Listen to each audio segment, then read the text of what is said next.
안녕하십니까. 저는 강남 세브란스 병원의 대장내과 강정현이라고 합니다. 올 2학기부터 처음 시작하는 패컬티 세미나라는 형식의 우리 교수님의 발표 시간에 대해서 첫 번째 모더레이터를 맡게 되었습니다. 오늘 발표해 주실 분은 두 분 교수님이시고요. 한 분은 김성현 교수님이 신촌 간담체외과 임상조 교수님께서 발표 먼저 해주시겠습니다. 제목은 Nutrition of Surgical HBP Patient라는 내용입니다. 시작해 주십시오.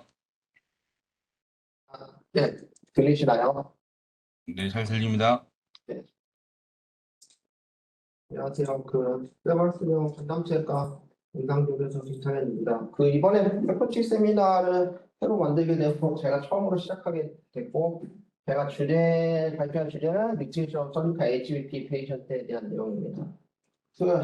보통 패컬티 세미나라고 하게 되면은 이게 뭐 임상조교수가 아니라 조금 연배가 있는 교수님들이 뭐 이렇게 조금 그동안의 성과라던가 이런 거를 발표하고 그러면서 거의 뭐 이런 슬라이드가 나오고 뭐 이렇게 몇십 년간의 익스피리언스 이런 걸 발표하는 시간을 보통은 패컬티 세미나라고 생각을 하고 있는데요. 그래서 이제 그런 업적을 이루기까지의 과정이라던가 올라갔었을 때 이제 그런 것들에 대해서 이제 발표를 하게 되는데, 저는 이제 온 지 3년밖에 안 됐고 등산이 아니라 뭐 거의 맨표소에 있는 입장이어서 아직 뭐가 이렇게 업적이라보다 뭐 생각한 거는 거의 없기는 한데, 그래도 3년간 안에 이제 내용이라던가 이런 거에 대해서 조금 간략하게나마 좀 발표를 좀 하겠습니다.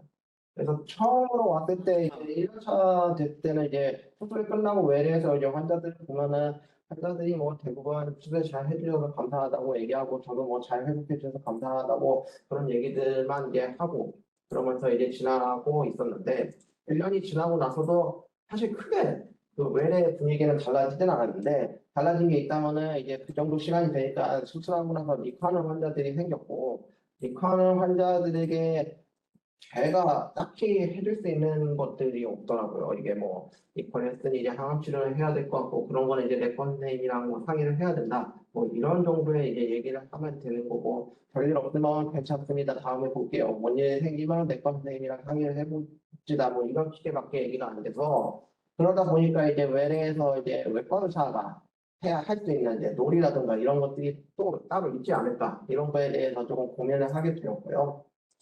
그래서 환자분들의 이제 얘기를 이것저것 들어보고 하면은, 물론 이제 암 수술 받는 환자들이 물론 자기의 질병에 대해서도 많은 관심을 갖고 있긴 하지만, 생각보다 이런 먹는 거라든가 이런 거에 대해서도 이제 많은 관심을 갖고 있고, 그러면은 이런 부분에 대해서 한번 조금 연구라든가 공부를 좀 해보면 도움이 되겠구나 하고 해서 이제 시작을 하게 됐습니다.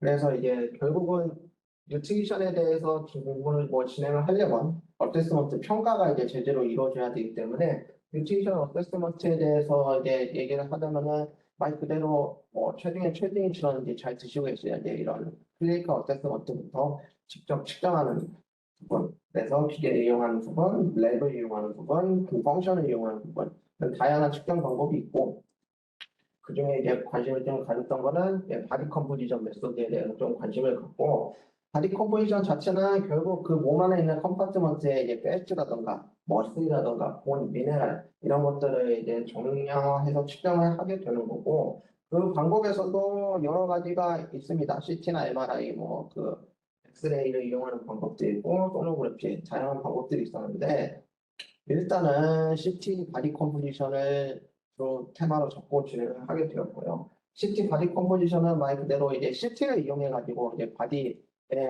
퀀티티를 재는 거고, 이 얘처럼 이제 바디 CT 컷을 보면은 이제 팻이라든가 머슬이라든가 뭐 본 이런 것들에 대해서 이제 측정을 하고, 그거의 양을 직접 측정을 하게 됩니다. 그래서 사실 이런 CT 같은 경우에는 뭐 제한적으로 가격이라던가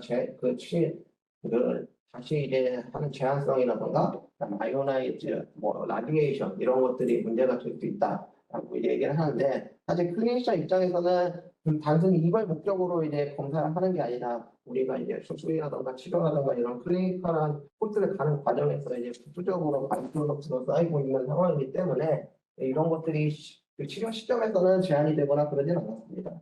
그래서 기본적으로 데피니션은 바디 컴포지션에서 바디 팻 에리아의 이제 어느 정도 이상인 경우는 오베시티, 그리고 머슬 스켈레탈 머슬 인덱스가 남자와 여자의 경우 좀 다른데 수치가 조금 일정이 떨어진 경우에 사이코페니아로 정의하고, 사이코페니아 오베시티 같은 경우에는 두 개가 모두 있는 경우에 한해서 정의를 진행했습니다.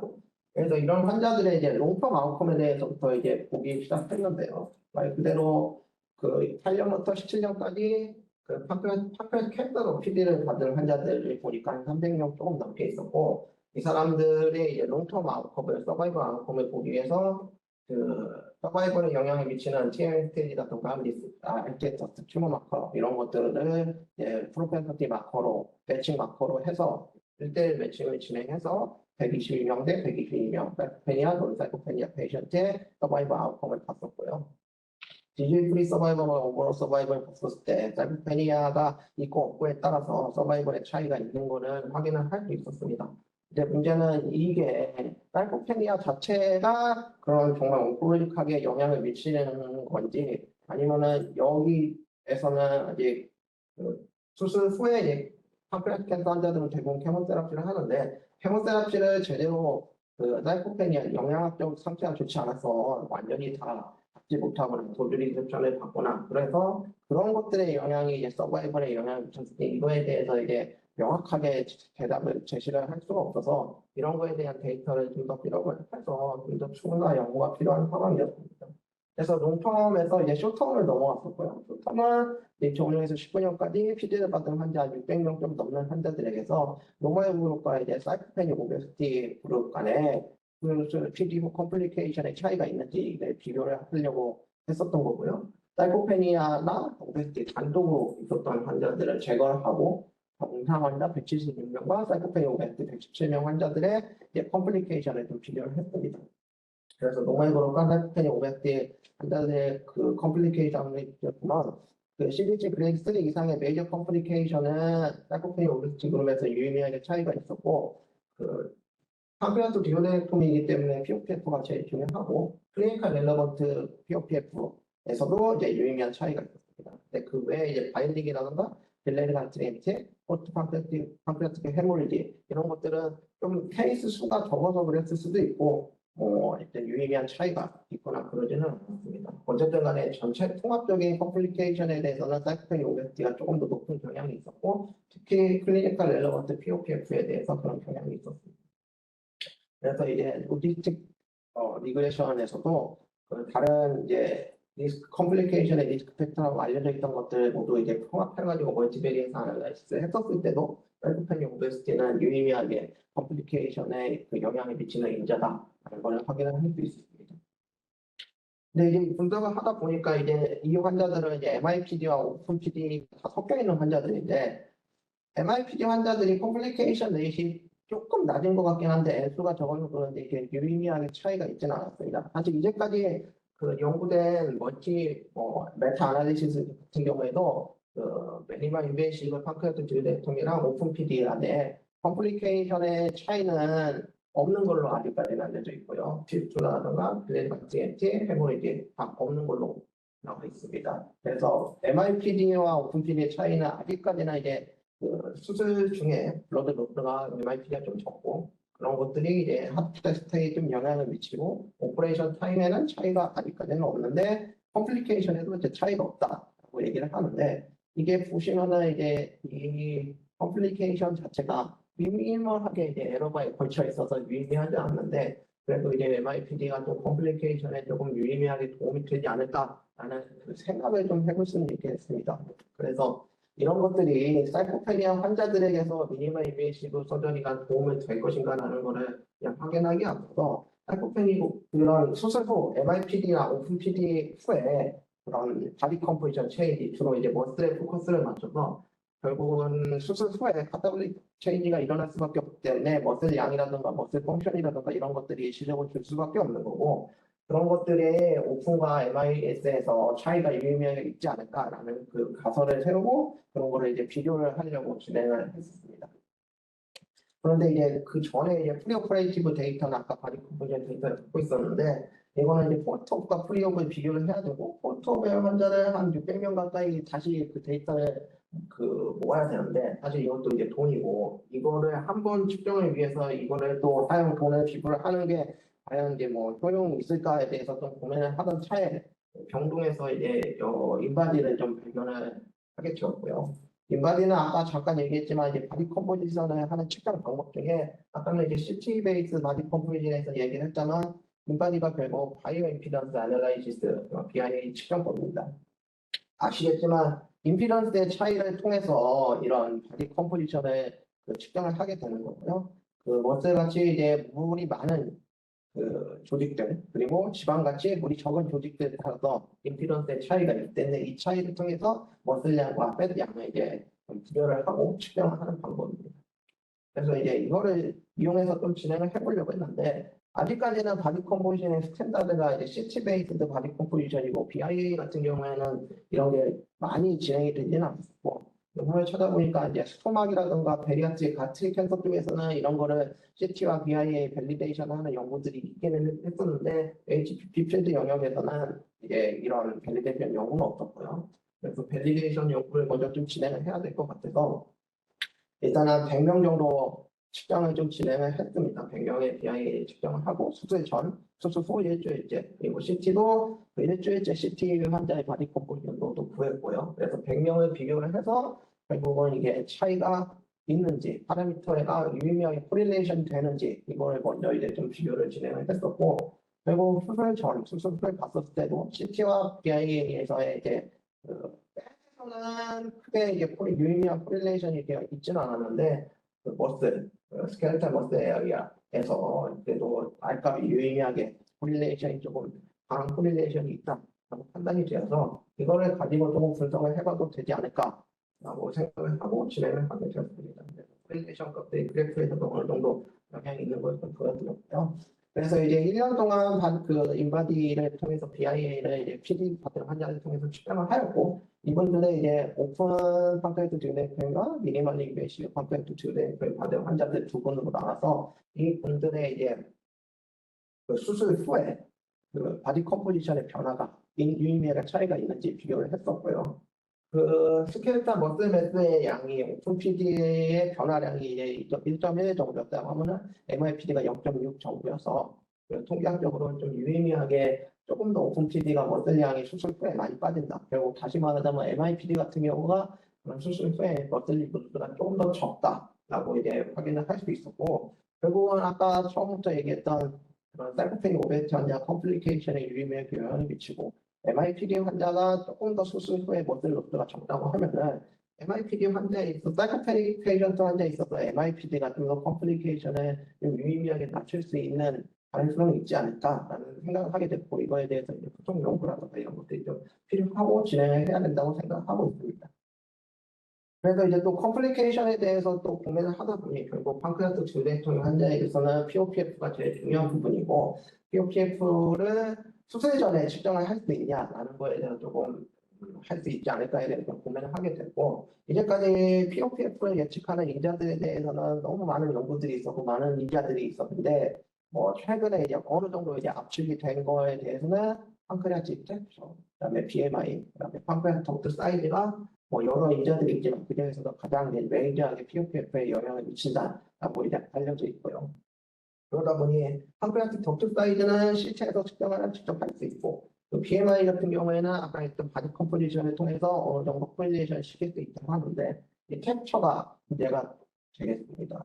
텍처는 말 그대로 판크레아스가 소프트한가 하드한가를 봐야 되는 건데 이거는 결국은 만져보거나 수술장에서 보지 않으면은 그가 하드한지 소프트한지를 뭐 확실하게 알 수는 없는데 물론 이게 추측을 할 수 있긴 하겠지만은 추측이 아니라 좀 더 확실하게 알 수 있는 시점 자체가 수술장에서의 시점이기 때문에 이게 결국은 이 파라미터 때문에 수술 전 POPF의 리스크를 측정하는 것 자체가 조금 계산적으로 좀 어려울 수가 있고 그렇다고 텍스처를 빼놓고 계산을 하자니 텍스처가 생각보다 꽤나 이게 유의미한 인자이기 때문에 뭐 아시겠지만 하드 판크레아스 같은 경우에는 POPF를 이제 상당히 좀 낮기 때문에 이런 것들은 이제 간과할 수 없는 팩터이다 보니 이거 자체를 뺄 수는 없는데 그렇다고 이걸 대체하기도 좀 애매하고 이런 이제 딜레마에 있는 상황이거든요. 그러는 와중에 이제 실제로 하우스필드 유닛을 조금 이거를 그 텍스처에 대입을 시켜보면 도움이 되지 않을까라고 생각을 했었고 결국은 이 하우스필드 유닛도 바디 컴포지션 일종인데 질병 상태라던가 인플라메이션이라던가 이런 파이브러스 체인지, 패티 체인지에 대해서 이제 영향을 받고 이러니 이런 것들이 POPF, 하우스필드 유닛 텍스처에 영향이 있고 이 텍스처, 이 하우스필드 유닛이 POPF에 영향을 미치는 유의인자가 아닐까라는 생각을 해서 연구를 진행을 하게 되었고요. 2008년부터 19년까지 이제 PD를 받은 환자 500명 정도를 대상으로 결국은 POPF와 하우스필드 유닛의 그 오드 레이쇼를 이제 측정을 하게 되었고 측정해서는 멀티베리트 애널리시스에서도 이미 알려져 있던 BMI나 사이즈라든가 하우스필드 유닛을 모두 포함해서 그 POPF를 증가시키는 유의미한 인자다. 하우스필드 유닛이 확인을 할 수 있었습니다. 그래서 이거는 이제 이미 알려져 있던 얼터네이티브 피스툴라 리스크 스코어였고 이 스코어를 직접 이제 텍스처 대신 하우스필드 유닛을 대입을 해서 계산했을 때도 AUC 값이 좀 아슬아슬하긴 하지만 그리고 기존에 알려진 것보다는 조금 파워가 떨어지긴 합니다만 그래도 AUC가 그 0.7 이상이었고 그 장점이라고 할 수 있는 거는 수술 전에 측정을 할 수 있다. 근데 수술 전에 이 정도 예측력 측정할 수 있으면 기존에 있는 거에 비해서 조금 떨어지긴 하지만 이것도 의미가 있지 않을까라는 게 결론을 내렸습니다. 그래서 결국 이거는 그 예전에 알려진 그 포뮬러를 이용을 해가지고 적용을 한 거였고, 그럼 이걸 다 통합을 해가지고 새로운 포뮬러를 만들 수 있지 않을까라는 생각을 해서 결국 같은 환자들을 대상으로 아까 있었던 모든 데이터들을 다 통합을 해서 UPF의 리스크 팩터를 계산할 수 있는 포뮬러가 유의미한지 확인을 좀 했었고요. 그래서 이제 저희 병원 데이터로 이제 계산한 포뮬러는 다음과 같이 하우스필드니까 비스알베데리아, 팜프레트 옥사이드, 사이코페니아 유무를 통해서 그 계산식을 만들 수 있었고 아까도 얘기했듯이 이제 0.72 정도가 이제 기존에 알려져 있는 그 AUC 값인데 그런 데이터를 통해서 새로운 포뮬러를 만들었을 때 0.710 아직도 수술 직후에 수술장에서 알 수 있는 그 캡처의 영역을 넘기는 조금은 정확도가 떨어지는 건 사실이긴 하다. 그래도 AUC 값이 이 정도까지 올라오는 거는 수술 전에 예측을 할 수 있고 결국 수술 전에 예측하고 수술장에서 예측하는 거의 차이는 우리 연구는 미리 셀렉션을 해서 뭔가 이제 인터벤션이라던가 할 수 있는 방안이라던가 이런 것들을 좀 더 연구할 수 있는 배경이 될 수 있는데 이게 수술 전에 측정할 수 있는 명확한 인자가 없다고 하면은 그거 자체가 애초에 시작부터 막히고 그 문제가 될 수 있어서 이런 부분들이 좀 의미가 있다고 생각을 했습니다. 근데 아직 이거는 이제 밸리데이션을 하지는 않은 상황이어서 인터널이든 익스터널이든 밸리데이션이 필요한 상황입니다. 그래서 지금까지 뭐 두서없이 조금 얘기를 하게 되었는데 뉴트리션에 대해서 이제 좀 관심을 갖고 측정 방법에 대해서 이제 바디 컴포에 대해서 관심을 갖고 이것저것 좀 연구를 해보다 보니까 리스크 팩터나 뭐 이펙트 이런 거에 대해서 조금씩 좀 알게 됐고 그러는 와중에 이제 다른 부분에 대해서도 좀 관심을 갖게 되고 주로 이제 피스톨라 리스크 스코어 쪽에 대해서 좀 대처할 수 있는 방안이 있지 않을까라고 해서 이제 이런 식으로 진행이 되었습니다. 그래서 개인적으로는 결국은 수술 전에서 수술소 환자에 있어서는 이제 하나만 하기 전까지 결국은 이게 클래식한 서전의 이제 롤이라고 볼 수 있는데요. 그러면 이 클래식한 서전의 시간 동안에 수술 전에 리스크를 매니지하고 수술을 최대한 효율적으로 데미지 없이 수술하고 환자를 이제 케모테라피까지 별일 없이 데려다 주는 것이 클래식한 서전의 롤이라고 생각을 하고요. 물론 서전의 롤은 충분히 이거만큼도 많이 있지만 그러는 와중에 이런 것들이 영향학적으로 영향을 미치는 인자들에 대해서 확인을 하고 사실 더 중요한 거는 이게 단순히 이런 차이가 있다, 의미가 있는 인자다 이런 것들이 중요한 게 아니라 이런 사이사이에 인터ven션을 했었을 때 이런 환자의 아웃컴들이 증진을 시킬 수 있다라는 걸 보여주는 게 좀 더 중요한 연구이고 앞으로의 목표라고 생각을 합니다. 두서없이 얘기를 했었는데 발표 여기까지 하겠습니다. 감사합니다. 네, 김성현 교수님 아주 훌륭한 발표 감사합니다. 임상에서 이제 느끼셨던 부분에 대해서 이 병원 데이터를 이용해서 하나하나 이제 이렇게 궁금증을 찾아가려는 이런 과정을 잘 보여주신 것 같고요. 어느 정도 이제 완성이 된 연구도 있고 지금 온고잉으로 진행된 연구도 있는 것 같아서 지금 현재 진행 중인 연구 더 잘 진행되셔서 훌륭한 성과 거두시길 기대하겠습니다. 우선 김성현 교수님 발표에 대해서 질문이나 코멘트 있으신 분 조금 해주시면 좋겠습니다.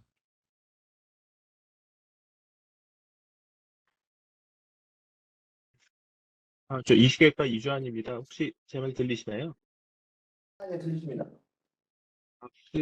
잘 들었고요. 만약에 뭐 저도 이제 바디 컴포지션 가지고 연구를 몇 개 해봤었는데 이제 결론적으로는 마지막에 이제 인터벤션이나 이런 게 효과를 예측을 잘했으면 막을 수 있어야 되는데 만약에 이제 이런 개념이라면 물론 캔서 환자에서 여유는 없겠지만 수술 전에 체중 감량이라든지 이렇게 해서 뭐 오베시티를 줄이거나 머슬매스를 늘리는 방향이 합병증 감소에도 도움이 된다는 가정으로 PF 뭐 프로그램이나 이런 것도 기획을 하고 계신지 궁금합니다.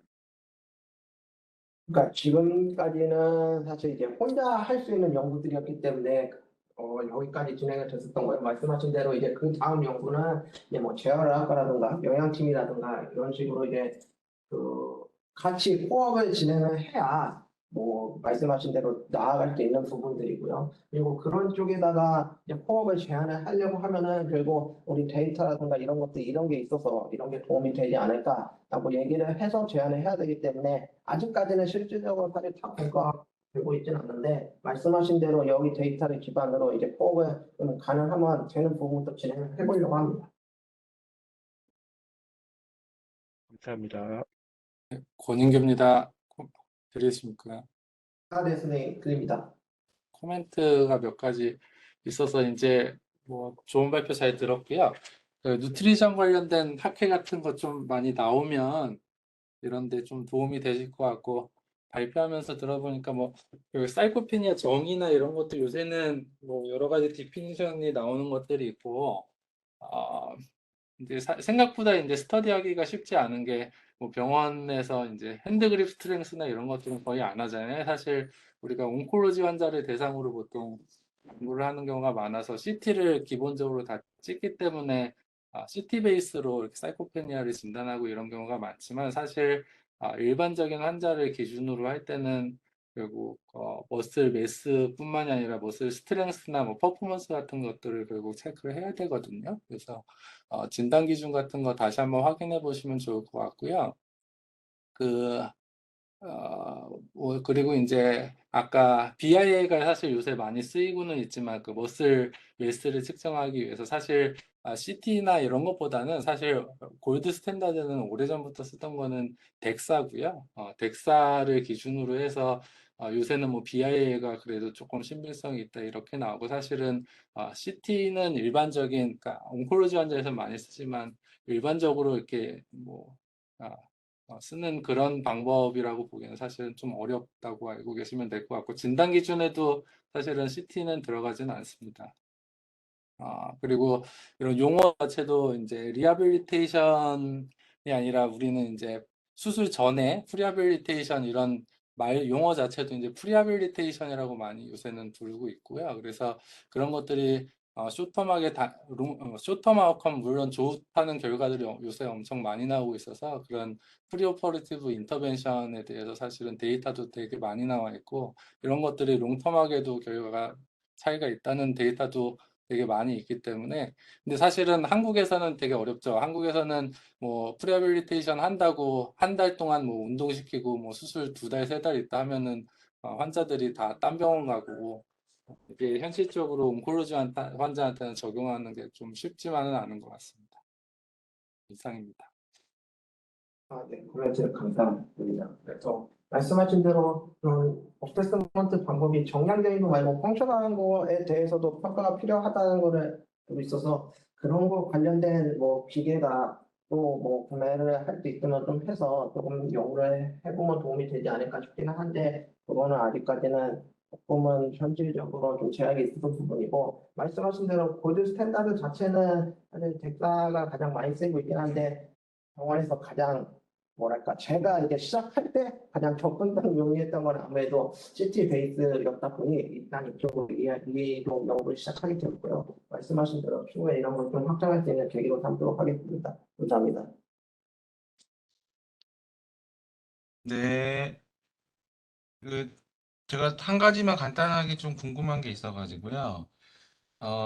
아까 이제 그 POPF 예측하는 모델을 보여주신 것 같은데, 예, 예. 거기서 이제 하우스필드 유닛이라는 이제 프리오베 CT에서 측정이 가능한 팩터를 주로 이제 이용을 하시려고 처음에 계획을 하셨던 것 같고, 이제 다른 거를 보니까 이제 비세럴 팻 같은 거를 이제 또 측정을 할 수 있지 않습니까? 그런 이제 파라미터를 사용하신 것 같은데, 그 이게 제가 궁금한 거는 거기 모델을 보니까 판크리아틱 덕트 사이즈가 일단 들어는 가더라고요. 근데 이거를 저희가 그 프리옵에 이벨리에이션을 할 수 있다는 게 장점이라고 하면 프리옵의 판크레 덕 사이즈도 이제 측정이 가능해야지 이게 그런 의도의 사용이 가능할 것 같은데 이 PD 사이즈가 CT 베이스나 뭐 다른 방식으로 프리옵에 좀 정확하게 알 수 있는 방법이 있나요?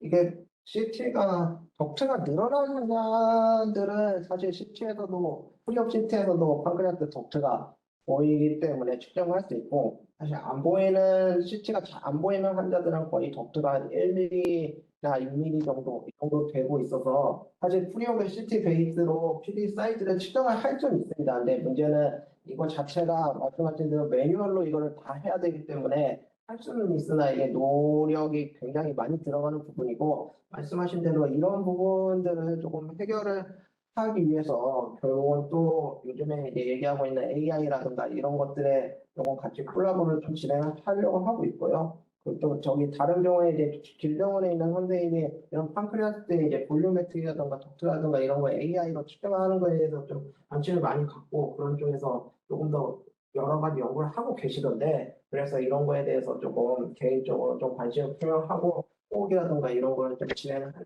조금씩 얘기를 하고 있는 상황이긴 합니다. 말씀하신 대로 측정은 가능한데 이거를 사람의 손으로를 임상적인 영역으로 끌고 올 수 없고 결국은 AI라든가 다른 그 기술의 도움을 받긴 해야 될 겁니다. 네, 감사합니다. 네, 좋은 디스커션 시간이 됐던 것 같고요. 김성희 님 감사합니다. 다음 연재로 넘어가겠습니다.